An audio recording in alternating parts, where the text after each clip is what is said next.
ताबूत खरीदने वाले जानते हैं कि ये चीज एक बार खरीद ली जाए तो वापस नहीं होती, लेकिन हमारे गांव के रामलाल इससे भी ज्यादा जिद्दी निकले। उन्होंने खरीदा हुआ ताबूत लौटाने की जिद। मुझे याद है, बचपन में मेरे दादा गांव के बढ़ई थे। गांव के पश्चिम में रहने वाले रामलाल की हालत बहुत खराब थी।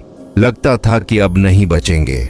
उनके बेटे रमेश ने दादा से ताबूत बनवाने की गुजारिश की। ताबूत बनकर तैयार ही हुआ था कि रामलाल चमत्कारिक रूप से ठीक हो गए। रमेश दौड़ता हुआ हमारे घर आया और बोला, चाचा, ये ताबूत क्या वापस हो सकता है? दादा कुछ सेकंड तक चुप रहे। ताबूत तो निजी तौर पर बनता है, इसे ऐसे कैसे वापस करें? रमेश ने सिर हिलाया। अब क्या करें? मेरे पापा ठीक हो गए हैं, कहते हैं कि ये चीज घर नहीं ले जानी। ऐसा करते हैं, पैसे मैं पूरे दे दूंगा, लेकिन ताबूत नहीं चाहिए। ये कहते हुए वह मुस्कुराया और सिर खुजाया। दादा ने सिर हिलाकर कहा, एक ही गांव के हैं, पैसे की जरूरत नहीं, तुम जाओ, फुर्सत में मैं खुद देखने आ जाऊंगा। रमेश धन्यवाद कहकर चला गया। उसके जाने के बाद दादी पूर्वी कमरे से निकली और दादा को डांटने लगीं। अब इस ताबूत को किसे बेचोगे? दादा चुप खड़े रहे। दादी ने फिर कहा, ताबूत रामलाल के घर भेज दो और पैसे वापस ले आओ। दादा ने भौहें चढ़ाईं। आदमी अभी अभी ठीक हुआ है, उसके घर ताबूत भेजना कैसी बात है? एक ही गांव के हैं, कितना बुरा लगेगा। दादी ने ठंडी हंसी हंसी। मुझे तो यकीन नहीं होता कि वो सच में ठीक हुआ है। पिछली बार देखा था तो बस सांस चल रही थी। दादा बोले, तुम कहना क्या चाहती हो? दादी गुस्से में बोली, तुम बेवकूफ हो। रमेश ने तुम्हें बेवकूफ बनाया है।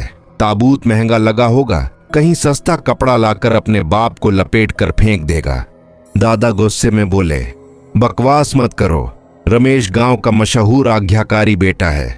रामलाल को पिछले साल जंगली सुअर ने काट लिया था। आधा शरीर लकवाग्रस्त हो गया था।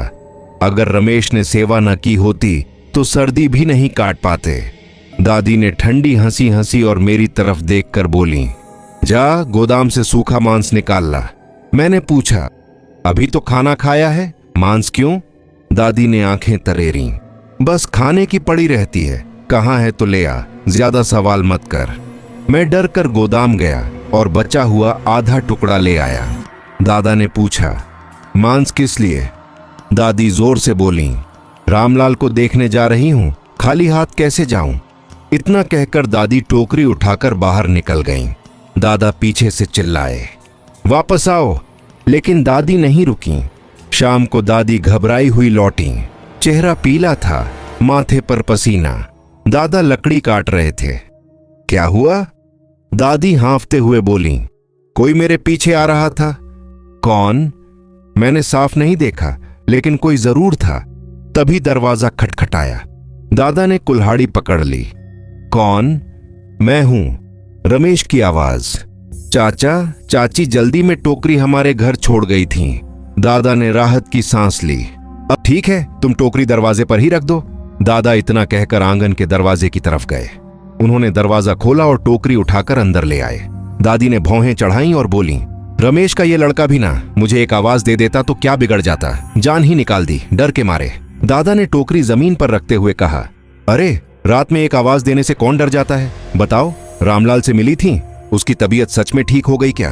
दादी बोली, मिली क्या खाक, रामलाल तो कस्बे डॉक्टर को दिखाने गया है, कल लौटेगा। दादा कुछ पल चुप रहे, फिर बोले, जब उससे मिली ही नहीं तो इतनी देर कैसे लग गई? दादी ने बेबसी से कहा, रमेश की माँ तो पहले ही मर गई थी। उसकी बहू को बच्चों के कपड़े सिलने कोई सिखाने वाला नहीं था। उसने मुझसे पूछा तो मैं सिखाने लगी, वहीं रुक गई। उसकी बहू ने एक बेटा जना है और अब 4 महीने की गर्भवती भी है। दादा ने सिर हिलाया। ठीक है, कल मैं खुद देखने जाऊंगा। अगले दिन दोपहर में दादा रमेश के घर जाने लगे। मैं भी उनके साथ चल पड़ा। दादा ने पूछा, तू क्यों साथ चल रहा है? मैं बोला, गुड्डू से खेलने। गुड्डू रमेश का बेटा था। दादी बोली, ले जाओ इसे, मैं घर साफ कर लूंगी। दादा मुझे लेकर रमेश के घर गए। आंगन में घुसते ही मुझे तेज सड़ी हुई खून की बदबू आई। रमेश के घर की दीवारें खून से सनी हुई थीं। देखने में ही डर लग रहा था। रमेश घर से बाहर निकला और मुस्कुराकर बोला, चाचा आप आ गए। दादा बोले, तुम्हारे पापा को देखने आया हूं, ये दीवारों पर इतना खून कैसे? रमेश ने बनावटी हंसी हंसी। कल रात एक भेड़ काटी थी। पापा की तबीयत ठीक हो गई है तो जश्न मना लिया। दादा ने सिर हिलाया, ज्यादा कुछ नहीं पूछा। रमेश के घर में 2 कमरे थे। पूर्वी कमरे में रामलाल रहता था और पश्चिमी कमरे में रमेश अपनी पत्नी और बच्चों के साथ।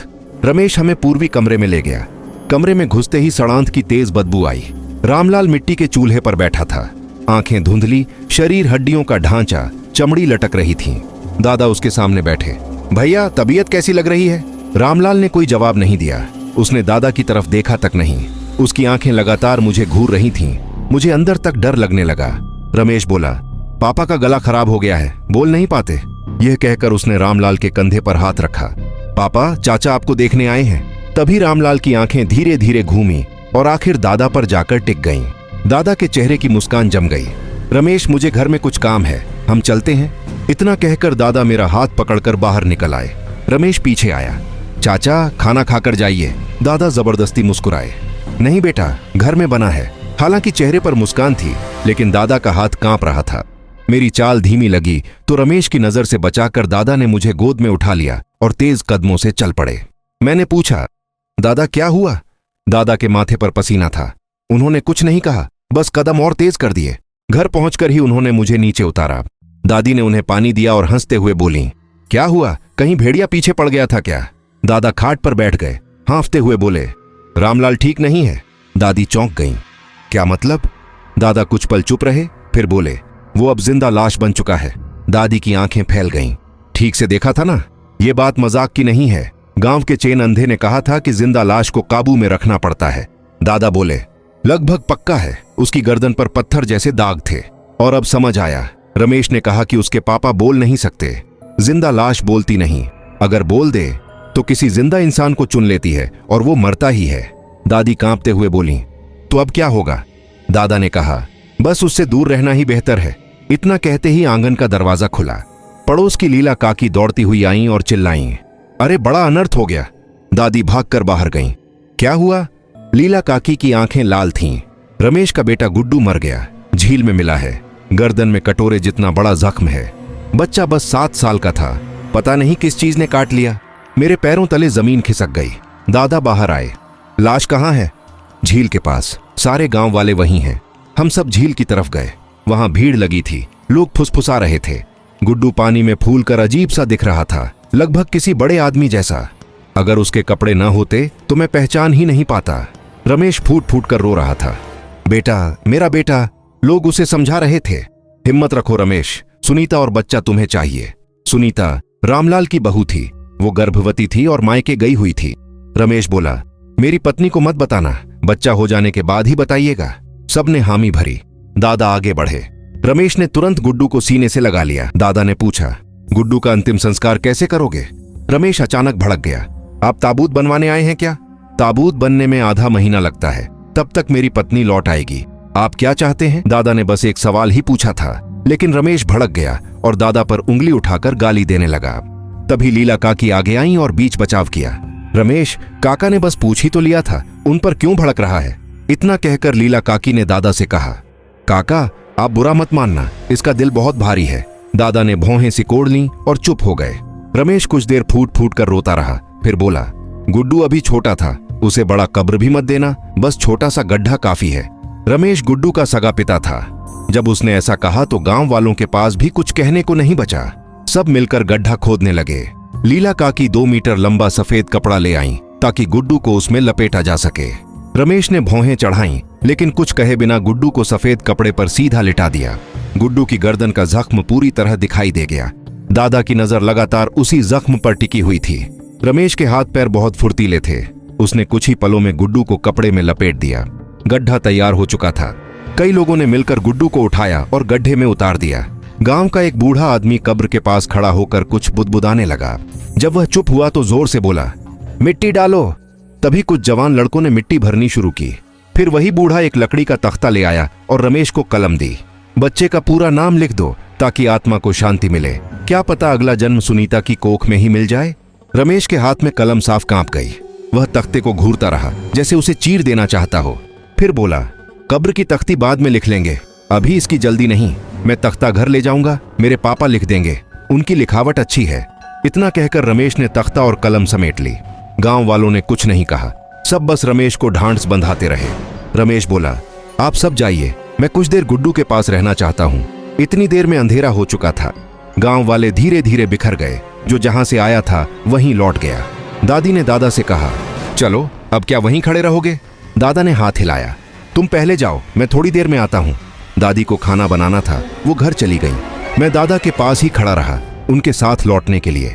दादा को खड़ा देख रमेश बोला, चाचा अभी मैं ज्यादा बोल गया था, आप बुरा मत मानिए। दादा ने सिर हिलाया, कोई बात नहीं। रमेश फिर बोला, गुड्डू बहुत बुरी तरह मरा, सब मेरी गलती है, मैं उसे बचा नहीं पाया। रमेश की बात खत्म भी नहीं हुई थी कि अचानक कई कौवे बोल उठे।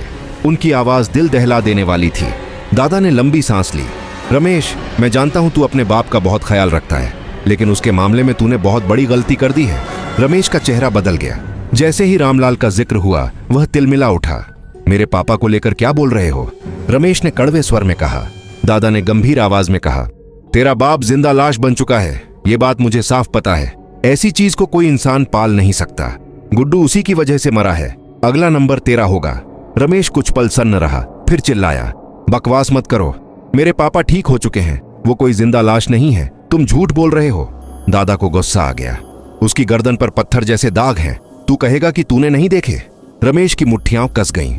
मेरी मां मर चुकी है, मेरे पास बस यही एक बाप है, चाहे वो जिंदा लाश ही क्यों ना हो, मैं उसे छोड़ नहीं सकता। दादा गुस्से से कांपने लगे। याद रख, जिंदा लाश कभी बोलती नहीं। जिस दिन वो तुझसे बोलेगा समझ लेना उसने तुझे चुन लिया है और फिर तू जिंदा नहीं बचेगा। दादा की बात खत्म होते ही जंगल से फिर कौवों की आवाज आई। अब पूरी तरह अंधेरा हो चुका था, बस चांदनी के सहारे ही सामने की परछाइयां दिख रही थीं।